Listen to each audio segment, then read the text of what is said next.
Sizin de söylediğiniz gibi dünyada özellikle son 10 yılda ırkçılık ve faşizm yükselişe geçti. Trump iktidarı Amerika'da, Brezilya'da Bolsonaro iktidarı, Duterte iktidarı ve birçok sağcı ve faşist diyebileceğimiz siyasi rejimler iktidara geldi.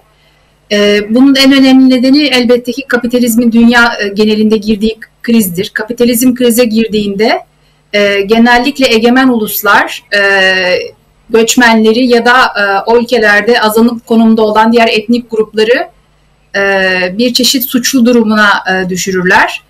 Dünyada da şu an bu gerçekleşiyor.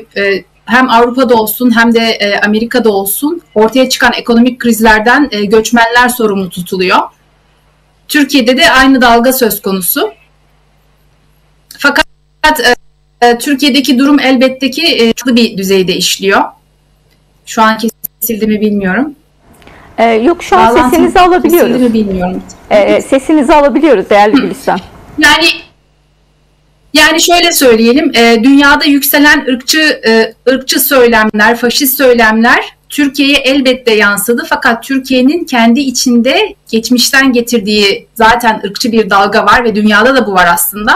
Türkiye'ye en önemli etkisi belki de 2020 sonrasında MHP'den ayrılan İyi Parti ve Zafer Partisi'nin kurulmasıyla birlikte ırkçı söylemlerin dünyadaki trendleri de yakalamaya başlaması. Yani özellikle Zafer Partisi örneğinde gördüğümüz gibi göçmen karşıtı söylemler ilk defa baskın bir şekilde Zafer Partisi, ki Zafer Partisi'nin öncülüğü de MHP'dir. MHP'den koparak kurulmuş bir parti.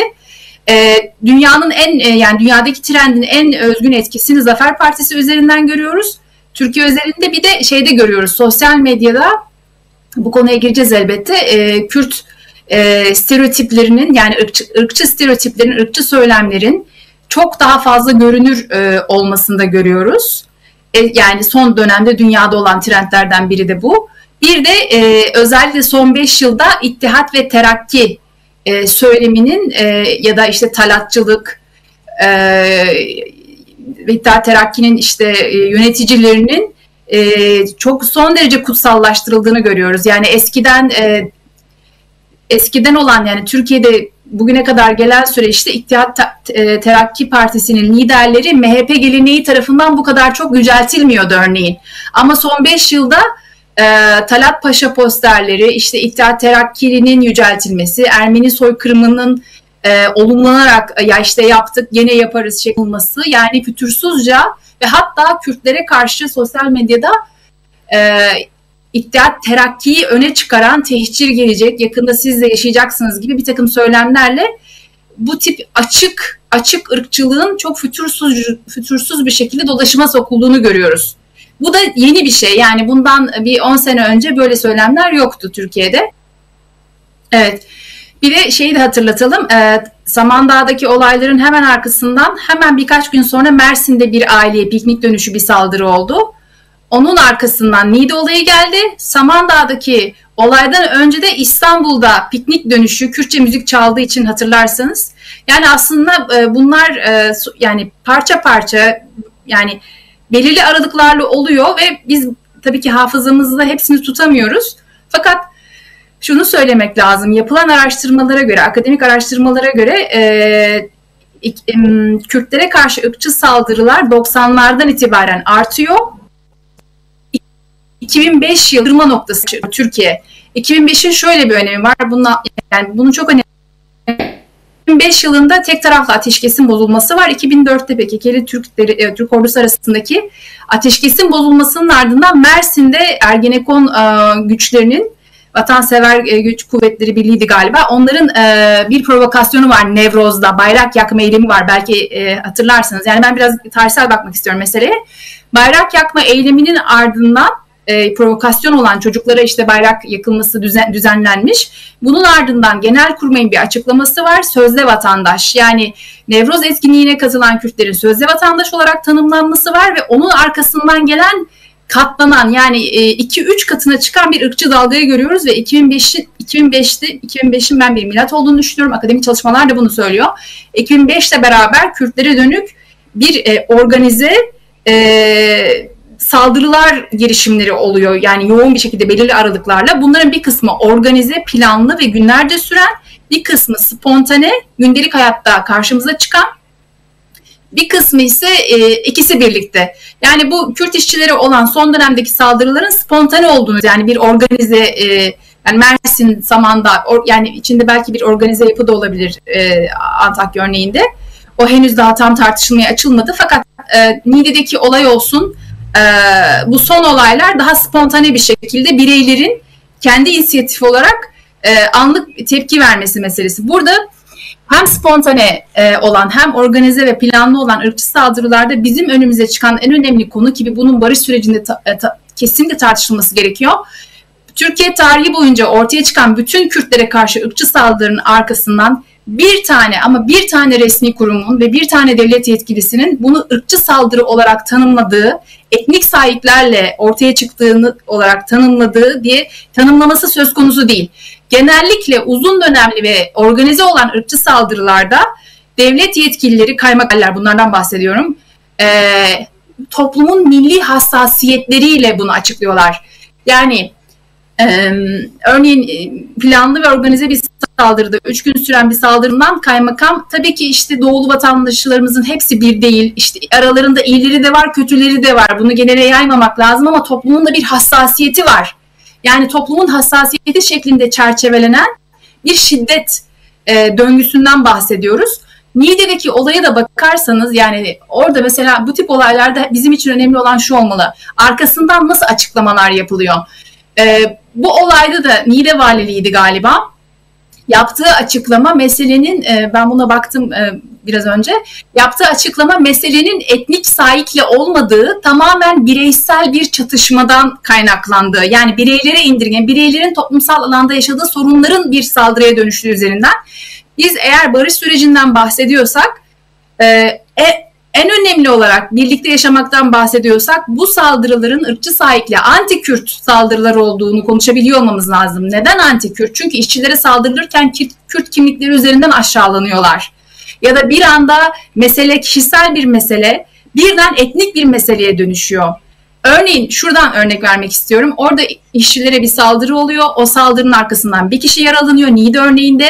Ve bu yaralanmanın ardından medyaya düşen habere baktığımızda MHP'li belediye başkanının gerçek silahı kuru sıkı silah olarak tutanaklara geçirmeye çalıştığını görüyoruz. Eğer orada yaralanan işçi Niğde'li bir işçi olsaydı ve gerçekten bu meselenin içerisinde etnisite olmasaydı, MHP'li bir belediye başkanının böyle bir tavır alabileceği söz konusu dahi olamazdı. Yani bunlar medyaya yansımış haberlerden konuşuyorum. Buradaki mesele şu: yani bu süreci yönlendiren, barış sürecinde aktif olan kişilerin ırkçı saldırıları birincil gündemlerinden bir tanesi yapması gerekiyor. Yani Kürtçe üzerindeki baskılarla beraber, diğer baskılarla beraber bu saldırıların ırkçılık olduğu, anti-Kürt olduğu ve bunların kınanması gerektiği. Eğer devlet yetkileri bunları kınamazsa, valiler kınamazsa, kaymakamlar kınamazsa, yargı mensupları bu meseleyi ırkçı saldırı olarak algılamazsa, tanımlamazsa, toplum önünde bu insanlar utandırılmazsa, bu failler, bu meselenin, yani zaten çözülecek bir mesele değil, fakat azalması söz konusu dahi olamaz. Çünkü bu ırkçı saldırıların arkasından hem konunun özü konuşulmuyor, sadece STK'lar bunu bu şekilde tanımlıyor, hem de failler cezasız bırakılıyor. Sadece ölüm olaylarında, bakın, ölüm olaylarında sadece failler ceza alıyorlar. Genellikle ve toplu saldırılarda sınırlı eğer oluyor tarafı, bu arada.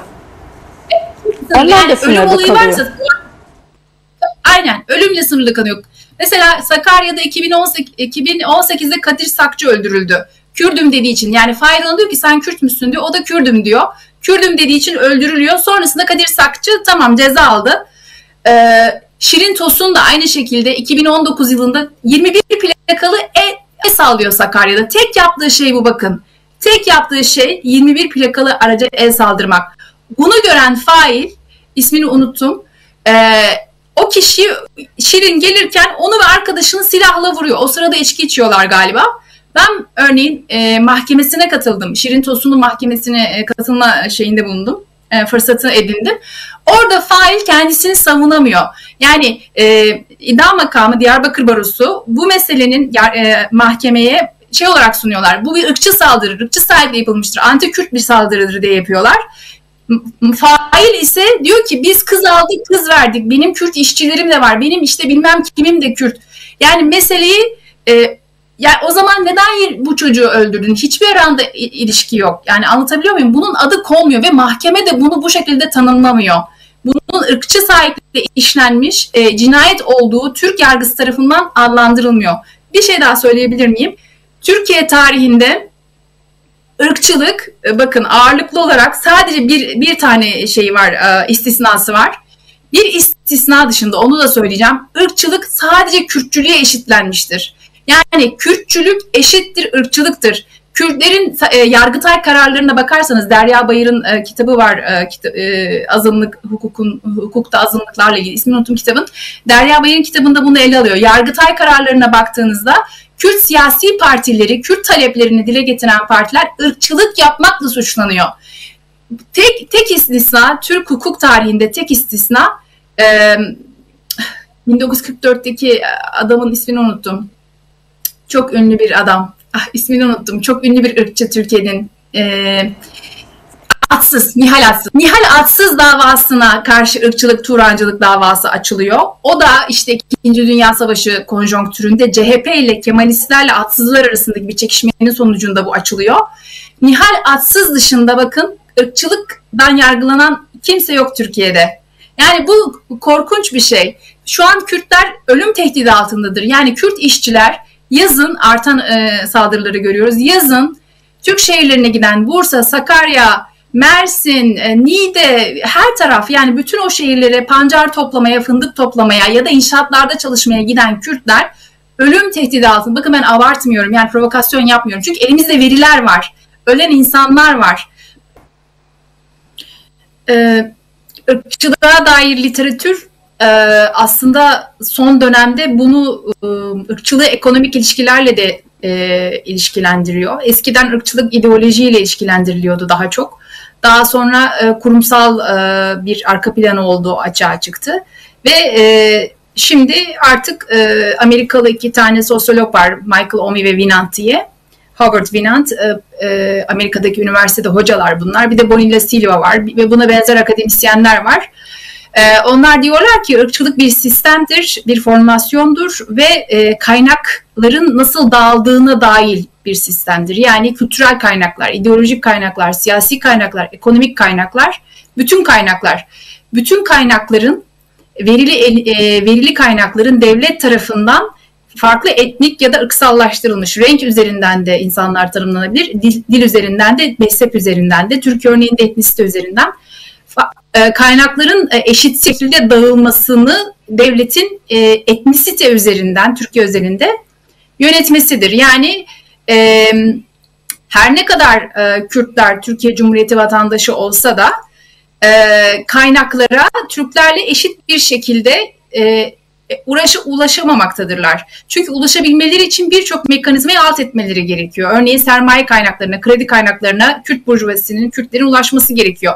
Türk sermayesinin kredilere ulaşım kaynakları Kürtlerden çok daha üst düzeydir ve tarihi de zaten daha geçmişe dayanır. Yani Türk sermayesinin oluşumuyla Kürtlerin bir Kürt kökenli diyelim, Kürt kökenlilerin bile bir sermaye oluşturma süreci arasında çok büyük eşitsizlik var. Aynı eşitsizlik Kürt işçiler ve Türk işçiler için de geçerli. Tabii ki azınlık toplumun geneline vurduğumuzda orta sınıflaşmış, burjuvazileşmiş Kürtler vardır. Yani bu tabii ki inkar edilemez. Aynı durum Amerika'da da geçerlidir. Siyah burjuvazi belirli oranda vardır, orta sınıf vardır. Fakat kaynaklar eşitsiz bir şekilde dağıtılır. Bunun yani Türkiye tarihine baktığımızda mesela ben bugün şeye baktım. Sizle görüşme yapacağımız için petrol rezervlerine baktım. Örneğin 2025 yılında Diyarbakır, Gabar ve Batman'daki petrol rezervinin 4 milyar dolarlık olduğu tespit edilmiş.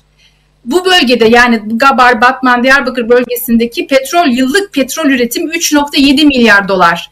Aynı şekilde enerji üretimi, Urfa, Elazığ, Mardin, Dicle Havzası'ndaki enerji üretimi, barajlardan ve hidroelektrik santrallerden elde edilen enerji gelirlerinin miktarı 190,8 milyar TL. Yani inanılmaz bir kaynak var Kürt coğrafyasından coğrafyasında. Hem petrol zenginliği, hem enerji üretimi, hem işte çinko ve diğer madenler. Buradan elde edilen gelirler nasıl dağıtılıyor? Şimdi buna bakmamız gerekiyor. Bu kaynaklar üzerinde nasıl bir hak iddiası yapılıyor ve o kaynaklar nereye aktarılıyor? Bu kadar zenginliği olan bir coğrafya, milyar dolarlık petrol çıkan bir coğrafya, Kürt coğrafyası. Fakat halkının büyük bir çoğunluğu, örneğin 2010 yılında KONDA, biliyorsunuz KONDA'nın çok önemli bir araştırması var. İlk defa Türkiye'de Kürtler, Türkler etnisite üzerinden bir araştırma yürütmüştür. Çünkü Türkiye'de inkar edilen etnik grupların durumlarını bile tespit edemiyoruz. İstatistikleri elde edemiyoruz. Mesela 2011 yılındaki KONDA verisine göre Kürt nüfusunun %23'ü açlık sınırının altında yaşıyor. Bakın bu 2011 verisi, yani %23 açlık sınırının altında yaşıyor. Bugün bu ekonomik krizle bu sayının ne kadar yükselebilmiş olduğunu düşünebiliyor musunuz? En az, yani tabii ki bunu hani tahmin etmek çok zor ama çok bunun üzerine katlandığı kesin. Yani çok büyük bir kesim da açlık sınırının altında yaşıyor. Aynı oran bakın 2011'de Türkiye ortalamasında %9. Türkiye ortalamasında açlık sınırı altında yaşayan kişiler %9'u oluştururken Kürdistan'da Kürt nüfusu, Kürtlerin olduğu yerlerde %23 açlık sınırında yaşıyor. Yani kaynaklar eşit bir şekilde dağıtılmıyor. Kaynaklar Kürt illerindeki, Kürt coğrafyasındaki petrol kaynakları, enerji kaynakları, diğer kaynaklar üzerinde ki iktidar diyelim, yani onun mu Kürtlerin yani Kürtler bunun üzerinde bir Kürt yönetimi diye bir şey yok zaten. Hani bunu yani kendi yaşadığı topraktaki kaynaklar üzerinde bir söz sahibi değil. Dolayısıyla bu kadar yoksulluk var ve dolayısıyla Kürt işçiler, bir de üzerine savaş koşulları ekleniyor. Son 50 yılda inanılmaz bir tahribat konusu var. Söz konusu. Yani milyonlarca insan göç etmek zorunda kaldı. Evlerinden oldular, topraklarından oldular. Yani en az 4 milyon kişi ve bu çok daha yüksek sonrasındaki nüfus artışıyla beraber. Bilmiyorum yani, tabii ki sayıları bilmiyorum ama en azından 90'larda en az 3 milyon kişinin yerinden edildiğini biliyorum. Yani kalan nüfusta istihdam edilemiyor, sanayiye yatırım yapılmıyor, kaynaklar üzerinde bir söz sahibi değil. Dolayısıyla yoksullaşıyor. Bu da ırkçılıktır. Yani bir etnik grubun diğer Türkiye ortalamasından daha açlık seviyesinin daha altında olması da ırksallaştırılmış rejimdir daha doğrusu. Yani bu Amerikalı sosyologların söylediği gibi kaynaklar, siyasi kaynaklar, kültürel kaynaklar, sanatı bile buna katabiliriz, eşit bir şekilde ulaşmıyor insanlara. Yani bu nedenle de Kürt işçiler mevsimlik işçi olarak çalışmak zorunda kalıyorlar. Yani biliyorlar ne kadar zorluklar yaşayacaklarını, oraya gittiklerinde ırkçı saldırıya maruz kalacaklarını biliyorlar. Her şeyi biliyorlar ama çalışmak zorundalar. Açlık sınırının altında yaşayan bir kitleden bahsediyoruz ve bu insanlar çok ucuz ücretlerle, çok kötü koşullarda, çadırlarda ya da inşaat işçileri şantiyelerde çok kötü koşullarda aşağılanarak çok ucuz ücretlerle çalışmayı kabul ediyorlar. Yani aslında bütün bir sistem, yani burada bir eşitsizlik üzerine kurulmuş bir sistemden bahsediyoruz.